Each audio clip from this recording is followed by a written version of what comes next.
के जिलाध्यक्ष कमल जिंदल को अपने हॉस्पिटल सितारगंज में बैठने को मजबूर होना पड़ा। आखिर क्या वजह है कि लोग हॉस्पिटल में धरना दे रहे हैं? खटीमा से लेकर और जसपुर तक उसका सेंटर में जिला चिकित्सालय और सुविधाओं का अभाव। मेरे को जानकारी मिली है औषधि भंडार में दवाइयां नहीं है, बच्चों का कोई भी डॉक्टर नहीं है। पीएमएस साहब, अग्रवाल साहब, बच्चों का कोई यहाँ पर डॉक्टर नहीं है, सबके ट्रांसफर हो गए। और आज पैरासीटामोल नहीं है। अभी 2-3 बहनें कुत्ते ने काट लिया, इंजेक्शन लगवाने के लिए उनके पास कोई सुनने वाला नहीं है। हाँ सर, मैं ही आया हूँ। आखिर 22 तारीख से आपको बोलने का मौका मिला। 22 तारीख 20 और 21 की मध्य रात्रि 20 और 21 की मध्य रात्रि 2 बजे पेशेंट आता है। उसके पेट में, हमारी वो बहन के पेट में 9 महीने का गर्भ और भारी बरसात चल रही। ऐसी बरसात में आपके जो भी ड्यूटी पर थे, मैं नहीं जानता कौन थे, हमें आज तक नहीं मालूम कौन ड्यूटी पे थे। उन लोगों ने उससे कहा कि सुबह आइए। मानवता होती तो वो उनको हॉस्पिटल में भर्ती करते। सैकड़ों कमरे आपके खाली पड़े। आदरणीय अग्रवाल साहब, मैंने भी 2-2 एम्बुलेंस अपने एमएलए फंड से दी थी, ठीक है, और हमें एम्बुलेंस नजर नहीं आती। कौन है एम्बुलेंस की सेवा करने वाला? कौन है वो 108 का संचालक? उसके खिलाफ मुकदमा बनता है। और ड्यूटी में जो थे उनके खिलाफ हत्या का मुकदमा बनता है। और जिसने कार ने मारा उसके खिलाफ हत्या का मुकदमा बनता है। कौन कौन लोग जिम्मेदार हैं? एक ही परिवार के 5 लोग मर गए डॉक्टर साहब, महिला मर गई बेचारी। आज यहाँ इलाज का अभाव है। आपका हॉस्पिटल आपसे पूर्व यहाँ पर रेफर सेंटर बन चुका है। कोई मरीज आता है, ये डॉक्टर जो डिग्री लिए हुए हैं, इनका क्या फर्ज बनता है? चिकित्सक अधिक से अधिक उसका उचित उपचार कर सके। वो अपनी जान छुड़वाने के लिए और उसको सुशीला तिवारी में या अन्यत्र हायर सेंटर में रेफर कर देते हैं। ये क्या मजाक है? गरीब आदमी कहाँ जाएगा?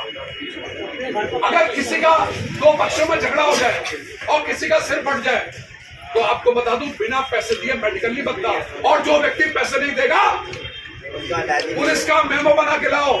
और पुलिस वाले कितने धक्के खिलवाते हैं ये सारी दुनिया जानती है। हर जगह भ्रष्टाचार है। आप स्टार्टिंग कीजिए। आप पीएमएस है, प्रमुख चिकित्सा अधीक्षक है अग्रवाल साहब, यही से भ्रष्टाचार समाप्त हो। नाक में नकाई डाल दो उनके, जो गरीब बेचारे असहाय मजदूरों से, मरीजों से पैसे मांगते हैं। ऐसे लोगों के खिलाफ दंडात्मक कार्रवाई होनी चाहिए। क्यों अपने कर्तव्यों के प्रति गंभीर नहीं है वो? आखिर ऐसा क्या है? क्यों मांगते गरीब आदमी से पैसे? जितने भी लोगों ने आज तक हराम की कमाई की है, 2 नंबर का पैसा कमाया है, उनका परिवार और वो चैन से कभी नहीं बैठे। ये हराम का पैसा हराम में जाता है। इतना जानने के बाद भी आज बाहर से दवाइयां लिखी जा रही है। अभी मेरे पास कम से कम 20-25 पर्चे आ गए यहाँ बैठे बैठे कि हमको दवाइयां कह रहे हैं बाहर से मेडिकल से लेके आओ। आज औषधि भंडार आपका खाली हो गया है, डॉक्टरों के ट्रांसफर हो गए हैं। कैसे चलेगा ये हॉस्पिटल?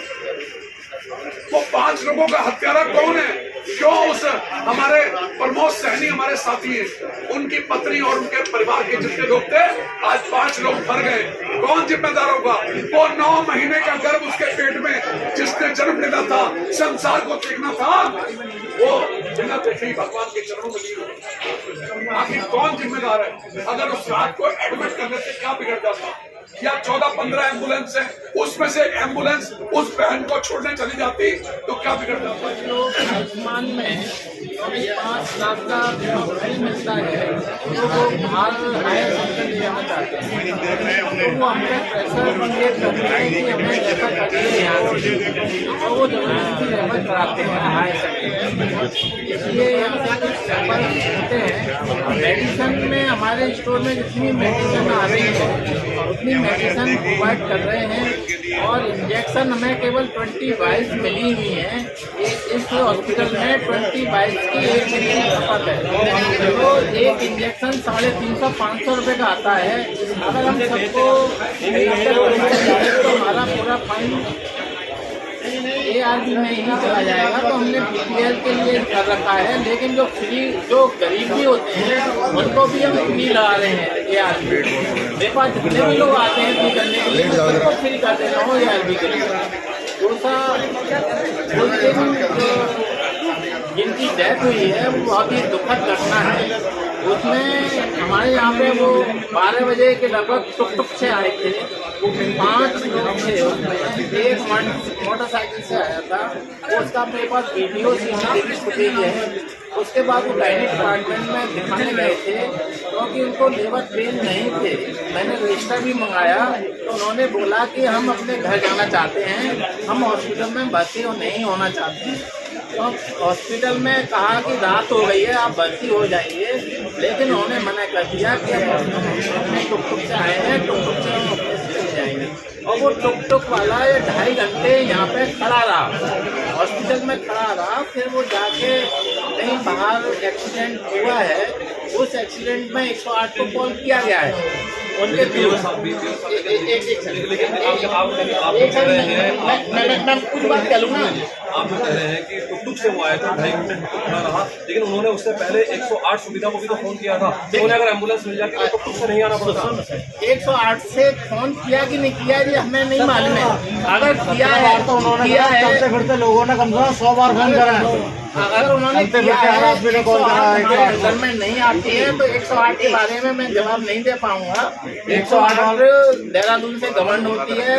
108 वाला सुबह 6 बजे कॉल कर रहा उनको। सीएमओ साहब ही इसके बारे में बता पाएंगे कि 108 का क्यों नहीं आया था, उसका क्या उसका कार्रवाई हो सकती है। क्योंकि आपको ये नहीं पता कि 108 को इन लोगों ने कितने फोन किए? आपको एक मिनट, आपको ये पता है कि मरीज कह रहा है कि हमें जाने दो? ये आपको पता? आप मौके पे थे क्या? मैं रजिस्टर से देखा। आप मौके पे नहीं थे, आपको वास्तविकता नहीं पता। आपकी बात पूरी हो रही थी, मैंने बीच में काटे नहीं। आदरणीय अग्रवाल साहब, मरीजों का कितना बुरा हाल है। एक दिन वेश बदल कर अपने हॉस्पिटल में आप देखिए क्या हाल है मरीजों का। मरीज त्राहिमाम कर रहे हैं। आपको मेरी कसम है, जरा ये जितने पेशेंट यहाँ पर आए सबसे एक एक करके उनकी व्यथा सुननी चाहिए। सब मेरे को ये दवाइयाँ दे दो, ये दवाई दे दो मेरे को। अंदर से कोई दवाई नहीं मिल रही, गैस की गोली पकड़ा के भेज दे रहे हैं बाहर, जाओ पैसों की खरीदो।